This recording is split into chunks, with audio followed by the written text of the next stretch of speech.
balisa, at wala sa sarili. Kapag nasimulan mo na, may hirapan ka ng makawala.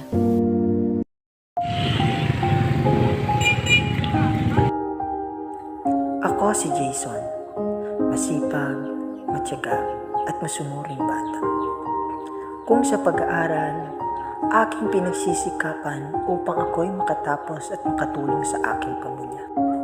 Ngunit sa aking pag-aaral, ako'y nakaranas ng pangbubuli, pang-aapi sa aking mga kaklase. Di ko maiwasang umiyak, isipin yung mga pang-aapi nila sa akin araw-araw. Akala ko kasi sa pag-aaral, makakaiwas ako sa aking mga problema.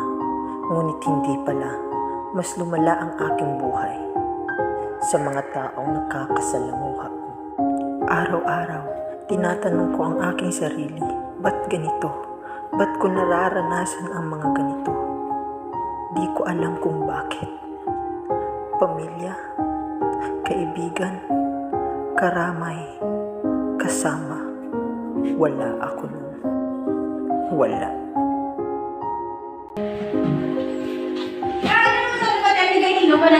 Sabihin mo naman na naman yan, nag-chismis! Wala ka na nga, kiniligid sa balay, nag-inom ka pa? Ayaw ko yung pagtulog-tulo eh! Naubra ko ikaw! Maguli ko din! Ang narin na kita, sobrang na lang bisa galing away yan. Naman ka na din! Abi ko, buwas ka pa! Daway ka muna po, ay inaway, dapat pinagid lang. Ayaw ka kayo magsabat-sabat ha? Kaistorya kami ha? Ako'y nang lumo kasi akala ko sa pamilya mo makikita ang tunay na saya. Subalit kahit ganon, ako'y naging matatag para sa aking pamilya at sa pangarap kong makapagtapos ng pag-aaral. Son, ano, kanya may problema ka? Dali, di ba lang mga may pakilala ko? Sinuna pa? Kaya di sa to nila, nag-sila ako tapos pag-kupo. May bahala. Don't worry. Sino, Jai? Ito din ang kasulin. Mag-uwa ng hingay. Sige ka din ako, ako manabi. May guti na may balang ito? Basta ko, kasi ipapakita. Hindi ka sa pag-hingakigan. Eh, nanay. Kung kakasubo ka man di na galakat-lakat ka, Wala man na ako. may problema ka. So, di kang samon, ari kami din para pasadyawan ka. Sa kabila ng lahat ng pangungutya at problemang dinaranas, nakahanap siya ng inaakala niyang karamay. Karamay na akala ko ay tunay, subalit hindi pala. Ako'y naligaw ng landas. Tilaw, ibigay dasing yung pakwa problema. May go, ano. Bebe.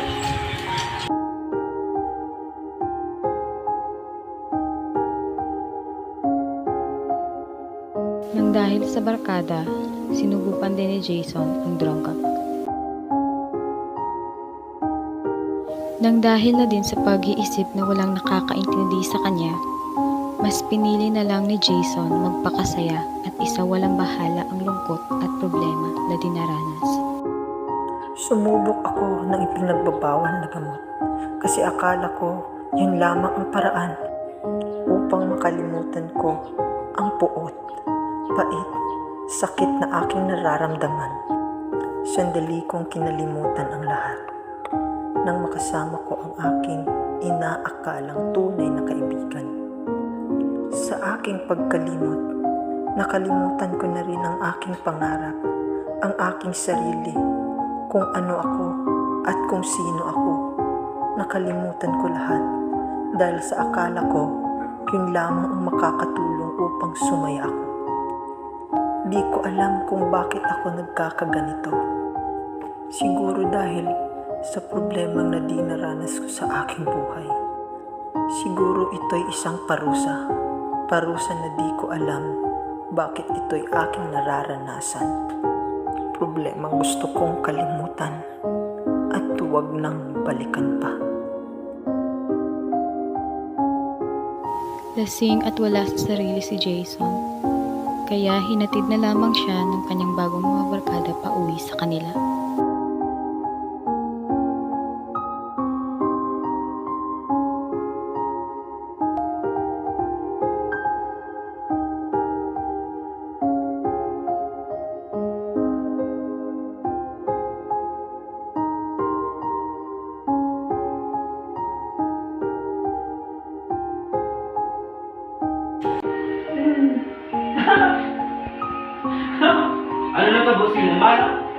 Gaman-gaman ka.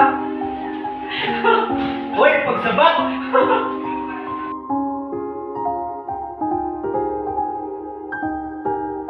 Lingid sa kaalaman ng kanyang mga magulang, nalulong na sa iligal na droga si Jason.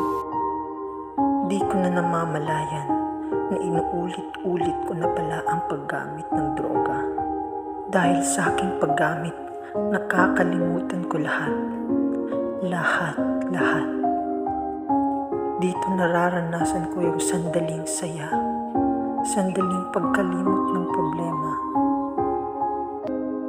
Sa paglipas ng panahon, unti-unting nasira ang kanyang buhay, ang kanyang mga pangarap. Hanggang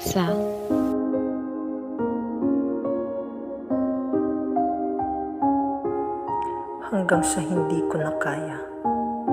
Hindi ko na kayang mabuhay pa. Ma, Pa, ako sana'y mapatawad niyo. Kasi ito lamang ang paraan upang ako'y makapagpahinga. Patawad.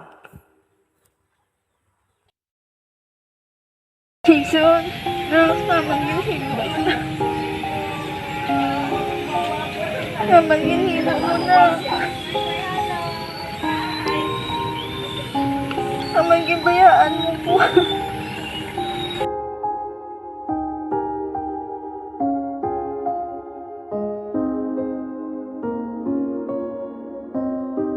iligal na droga ang pinakamalaking kasinungalingan.